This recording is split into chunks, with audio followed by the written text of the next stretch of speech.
Life or death scenario that I often see when I'm on trauma call. The patient is transported by ambulance to the emergency department, head CT, which shows a blood clot within the brain. The patient starts to get sleepy and slip into a coma, and that becomes a life-threatening situation. At that point, the patient's family wants them to go for emergency surgery to remove the blood clot. I know that information. Then when we take the patient to surgery, put a hole with a drill through the skull here, and then I can put a hole through the skull here. I have a saw that will connect these holes together, take that bone right off the skull. Then I'll be looking at the covering of the brain. I open the covering of the brain with a knife and scissors, and that exposes the underlying brain.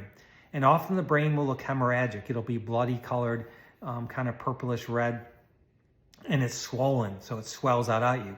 And I cauterize the surface of the brain right here. Once I get into the brain, usually right underneath the brain is going to be that blood clot, and I get in there. As you take that blood clot out, you'll see the brain start to relax. You can start to see the normal brain around it. And then you don't go into the normal brain. You try to avoid normal brain. You just want to take that blood clot out as much as you can. And usually by that point, the brain is pulsing very nicely. It's very slack and the pressure is off the brain. Then you start to close. You're going to sew the covering of the brain back together.